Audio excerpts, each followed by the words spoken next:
નમસ્કાર દર્શક મિત્રો, એસડી ન્યૂઝ ગુજરાતી ચેનલ પર આપનું સ્વાગત છે. હું આપની સાથે વૈશાલી પોબારુ કરીશું નજર આજના સમાચાર પર.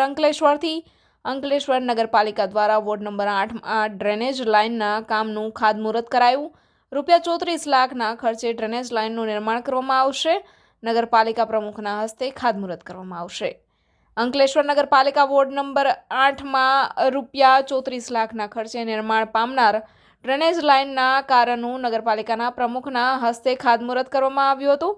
અંકલેશ્વર નગર સેવા સદનના વોર્ડ નંબર 8માં આવેલ શક્તિનગર અને ઘનશ્યામનગર સહિતના વિસ્તારોમાં ડ્રેનેજ લાઇનની સમસ્યા હતી. આ અંગે નગરપાલિકામાં રજૂઆતો કરવામાં આવતા નગરપાલિકા દ્વારા ગટર લાઇનના નિર્માણ માટે ₹34 લાખની ફાળવણી કરવામાં આવી હતી. ત્યારે આજરોજ આ કાર્યનું નગરપાલિકાના પ્રમુખ લલિતારાજ પુરોહિતના હસ્તે ખાતમુહૂર્ત કરવામાં આવ્યું હતું. આ પ્રસંગે અંકલેશ્વર શહેર ભાજપ પ્રમુખ નરેન્દ્ર પટેલ સહિતના નગરપાલિકાના સભ્યો અને કર્મચારીઓ ઉપસ્થિત રહ્યા હતા.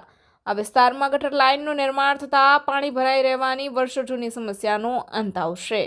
Reporter Jayesh Prajapati, SD news Gujarati, Ankleshwar.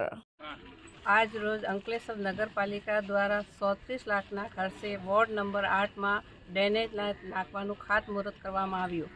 આ ખાતમુહૂર્તમાં શહેર પ્રમુખ નરેન્દ્રભાઈ ને નગરપાલિકાના સભ્યશ્રીઓ અને ભાજપાના હોદ્દેદારો હાજર રહ્યા હતા.